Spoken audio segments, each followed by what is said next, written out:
Good morning to all of you. मैं लक्ष्मी नारायण गुप्ता आज की इस क्लास में आपका हार्दिक स्वागत करता हूं। जैसा कि आपको ज्ञात होगा कि आने वाले कुछ समय में हमारे यहाँ वार्षिक परीक्षाओं का आयोजन होने वाला है, जिसमें से व्यावसायिक संप्रेषण बिजनेस कम्युनिकेशन में बहुत सारे महत्वपूर्ण प्रश्न हैं जिनकी वीडियो मैंने आपको पहुंचा दिया है। अब उसको हल कैसे करना है उसके ऊपर हम चर्चा करते हैं। तो आज मैं व्यावसायिक संप्रेषण के बारे में बात करता हूँ। व्यावसायिक संप्रेषण होता क्या है कि हम जब भी बिजनेस करते हैं तो किसी न किसी से वार्तालाप करना जरूरी होता है। सामान खरीद रहे हैं तो सामने वाले को सामान बेचना है, सामने वाले को सामान देना है, लेने देने की प्रक्रिया होगा तो उसमें बातचीत होगा। पहले आजकल तो बहुत सारे साधन हो चुके हैं, व्हाट्सएप, फेसबुक, ट्विटर, ये सब चीज हो चुके हैं। पहले पत्र लिखा जाता था कि फलाना चीज का रेट क्या है, ऐसा है वैसा, बहुत सारी चीजें। तो कम्युनिकेशन है क्या चीज? जब हम एक दूसरे से अपने मनोभाव के बारे में चर्चा करते हैं, जानकारी जुटाते हैं, एक दूसरे से जो चर्चा करते हैं वही क्या है? कम्युनिकेशन है, संप्रेषण है। तो सूचनाओं का आदान प्रदान को हम क्या करते हैं? संप्रेषण कहते हैं। ठीक, ये द्विमार्गी प्रक्रिया। द्विमार्गी मतलब ये टू साइड चलता है, एक हम बोलते हैं तो दूसरा सुनता है, दूसरा बोलता है तो एक सुनता है। तो एक टू वे कम्युनिकेशन की बात करता है, ये ऐसा चलता है, ये इधर से और ये इधर से, ये सेंडर हो गया और ये रिसीवर हो गया। कोई ना कोई हमको मैसेज को क्या करना होता है? डिलीवर करना होता है। तो ये हमारा क्या है? संप्रेषण है।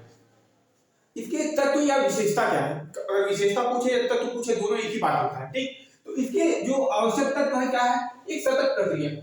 जो वार्तालाप है या जो जानकारी इंफॉर्मेशन है वो लगातार चलता रहता है। एक इंफॉर्मेशन गया, दूसरा इंफॉर्मेशन आया, ऐसा ये कंटिन्यू चल रहा है। तो ये सतत प्रक्रिया, कंटिन्यूअस प्रोसेस। ठीक, तो संप्रेषण का जो काम है वो कंटिन्यू लगातार सूचनाओं का आदान प्रदान करना होता है। संप्रेषण संप्रेषित करने का माध्यम है, मीन्स है, मीनिंग को डिलीवर करने का। अब अगर हम कुछ ऐसा वर्ड लिख दें जिसको सामने वाला समझ ना पाए तो उसको बताना पड़ेगा भैया ये लिखा हुआ है ना। इसके बाद द्विमार्गी प्रक्रिया। द्विमार्गी मतलब एक भेजेगा तो दूसरा रिसीव करेगा, दूसरा भेजेगा तो पहला रिसीव करेगा। ये द्विमार्गी प्रक्रिया। ऐसा नहीं कि एक सिंपल चीज है। अच्छा, कम्युनिकेशन को एक ब्रिज बोलते हैं, पुल बोलते हैं। सूचनाओं को क्या करता है? जैसे पुल के माध्यम से नदी की इस छोर से उस छोर को कनेक्ट करने के लिए हमको पुल बनाना पड़ता है, उसी तरह दो लोगों के बीच क्या होना है, क्या बातें चलेगा, क्या बातें हो सकता है ना, अपने जो भी सूचना है एक दूसरे को आदान प्रदान करने का उसका जो साधन है वो कौन है? संप्रेषण है, कम्युनिकेशन है। ये द्विमार्गी प्रक्रिया हो गई। ये एक प्रबंधकीय प्रक्रिया है। जो मैनेजर होते हैं, मैनेजर जो लोग होते हैं, मैनेजमेंट के जो लोग होते हैं, उनके लिए बहुत ही अनिवार्य है। जब तक संप्रेषण नहीं होगा तब तक वह मैनेजमेंट अपना काम सही ढंग से नहीं कर पाएगा। तो ये क्या है? प्रबंधकीय कार्य है, एक तरह से प्रबंधकीय कार्य है। ठीक, संप्रेषण माध्यम के विभिन्न प्रकार। हम कम्युनिकेशन कैसे कर सकते हैं? हम अपने सूचनाओं का आदान प्रदान कैसे कर सकते हैं? तो आजकल तो नंबर ऑफ वैरायटीज आ गए हैं। आज हम एक मैसेज करते हैं, सामने वाले को पता चल जाता है व्हाट्सएप में, फेसबुक में, ट्विटर में। ठीक है, और ना जाने कितने तरीके के जो है सोशल साइट्स आ चुके हैं जिसके माध्यम से होते हैं। पहले होता था मोबाइल फोन, फैक्स, टेलीग्राम, ठीक है, ईमेल। तो ये सब जो है साधन हुआ करते थे। तो आज पहले की स्थिति में आज की स्थिति में बहुत ज्यादा अंतर हो गया। ठीक, तो संप्रेषण के विभिन्न माध्यम। तो ये आपका आवश्यक तत्व हो गया या विशेषता की बात करते हैं। अब देखिए इसकी प्रकृति कैसा है। तो प्रकृति में पहला जो यूनिवर्सल प्रकृति है, आप सभी लोग कुछ भी होता है प्रकृति लिखते हैं तो सबसे पहला काम लिखते हैं विज्ञान और कला है। विज्ञान और कला क्यों? तो विज्ञान का मतलब होता है कि किसी भी काम को सिस्टमैटिक ढंग से करने का जो तरीका होता है वो काम क्या कहलाता है? विज्ञान कहलाता है। ठीक, विज्ञान हो गया। अब कला क्या है? किसी भी काम को एक पर्सनलाइज तरीके से एक एक्टिविटी की तरह करना ही क्या कहलाता है? कला कहलाता है। एक व्यक्ति है जो चित्रकारी करने बैठा, बहुत देर तक उठ गया लेकिन उसकी कोई सर बना पाए, और एक ऐसा व्यक्ति आता है बस ऐसे ऐसे घुमाता है उसका सर सब कुछ बन जाता है। तो क्या है? कला। किसी भी काम को करने की जो एक्सपर्टीज होती है वो क्या कहलाता है? कला कहलाता है। तो ये हो गया आपका संप्रेषण एक जन्मजात गुण है। देखिए ये कुछ तो सीखते हैं लेकिन बहुत हद तक ये जो जन्मजात होता है, जन्मजात मतलब बोलने का अच्छा कौशल वो शुरू से सीखा रहता है। बच्चा पैदा होते ही उनको समझ में आ जाता है कि इनका क्या स्थिति है। वो कहावत है ना, बड़े होत बीरवान के होत चिकने पार, है ना। तो जो अच्छा करने वाले होते हैं उसके शुरू से ही गुण दिख जाते हैं। तो इसमें जन्मजात गुण की बात करता है। तो एक सामाजिक प्रक्रिया, ये सोसाइटी को कुछ देने की बात करता है। नेता देखते हैं भाषण देता है, किसको, किसके लिए, सोसाइटी के लिए। एक मानवीय प्रक्रिया है, ये दो मानव के बीच में, क्या आप एशियन पेंट लगाएंगे और दीवारें बोल उठेंगे, आप उसे बात करना चालू कर देंगे, ऐसा है क्या?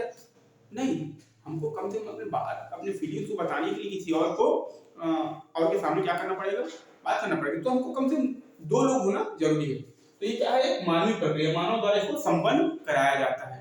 अब ऐसा करेंगे सर शेर भालू बकरी भी तो अपना कम्युनिकेशन करता है, तो अलग की बात होगी, लेकिन ये मानवीय प्रक्रिया है।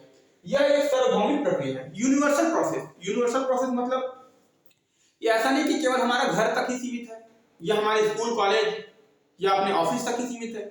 ये यूनिवर्सल है, ये हर जगह, देश विदेश, कहीं भी पूरे ब्रह्मांड में जहां भी जाओगे कम्युनिकेशन का साधन होना जरूरी है। ठीक, तो ये क्या है, यूनिवर्सल है, हर जगह इसकी आवश्यकता पड़ता है। तो ये हमारा क्या है, प्रकृति है इसका कम्युनिकेशन का। इसके बाद इसकी इंपॉर्टेंस क्या है, क्यों हम बिजनेस इकोनॉमिक्स में ये पढ़ते हैं, संप्रेषण पढ़ते हैं, बिजनेस जो है कम्युनिकेशन पढ़ते हैं, संप्रेषण क्यों पढ़ते हैं?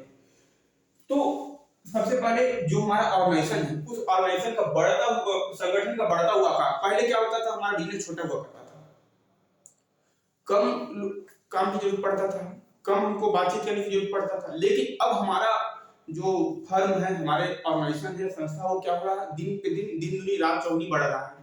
तो अब जब तक अगर हम कम्युनिकेशन का सही से सेटअप नहीं करके रखेंगे, तब तक सुचारू रूप से उस कार्य को हम संपन्न नहीं करा पाएंगे। तो इसलिए संगठन का बढ़ता हुआ आकार, ये इसका सबसे महत्वपूर्ण बात है। दूसरा, ट्रेड यूनियन में बढ़ोतरी। अलग अलग संगठन के लिए ट्रेड यूनियन रहते हैं, जिसको बोलते हैं लेबर यूनियन बोलते हैं, है ना। आजकल अगर आप स्कूल कॉलेज में जाओगे तो एनएसआई, एबीवीपी, जनता जोगी, ये वो बहुत सारे संगठन रहते हैं जो छात्रों के हित में काम करते हैं। उसी तरह वहां पे यूनियन में क्या होता है, ट्रेड यूनियन क्या होता है, वो अपने जो वर्कर होते हैं उनके हित के लिए काम करते हैं। तो ये भी इनका भी बढ़ोतरी हो रहा है, तो उसके सामने भी सामंजस्य स्थापित करना है, तो वो भी हमारे लिए बात चलता है। मानवीय संबंधों का बढ़ता हुआ महत्व। हमें अगर बिजनेस करना है या कोई भी संगठन को चलाना है, तो मानवीय संसाधन, मानवीय संबंध को बना के रखना है। लोगों से अगर हमारा संबंध अच्छा रहेगा तो हमारा काम आसानी से हो जाएगा। अगर लोगों से ही संबंध हम बिगाड़ लेंगे तो हम अपना काम आसानी से चला नहीं पाएंगे, हमको बहुत ज्यादा दिक्कत होता है।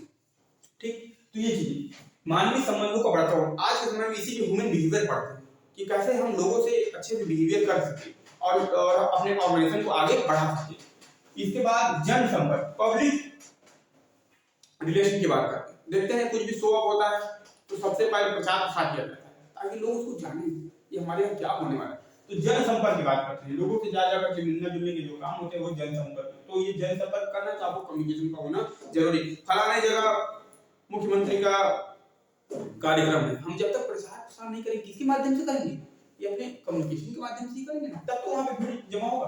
व्यवहारिक विज्ञान में प्रगति, जो आजकल के जो अप्लाइड साइंस है उसमें दिन दुनी रात चौगुनी प्रगति हो रहा है, तो इसके वजह से भी कम्युनिकेशन को का जो महत्व बढ़ता जा रहा है।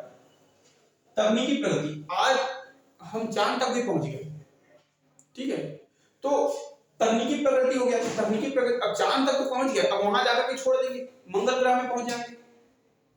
लेकिन पहुंचने के बाद क्या हो रहा है उसकी सूचना तो यहाँ चाहिए ना, तो सूचना किसके माध्यम से मिलेगा, कम्युनिकेशन के माध्यम से मिलेगा, है ना। तो क्या हो रहा है, तकनीकी जितने तकनीकी प्रगति होता जाएगा उतनी ज्यादा हमको सूचना। आज आप मोबाइल यूज करते हैं तो मोबाइल में क्या क्या फंक्शन है, पहले तो आप उसके सामने जो रैपर दिया है तो उसमें पढ़ते हैं कि ये हमारा फंक्शन है। अब उसके बाद अंदर जाकर के उसका काम क्या क्या चीजें हैं फंक्शन, उसको आप अंदर से भी सर्च करते हैं। तो ये क्या है, तकनीकी प्रगति। जितना ज्यादा तकनीकी प्रगति होगा उतना ज्यादा आपको क्या करना पड़ेगा, बताना पड़ेगा।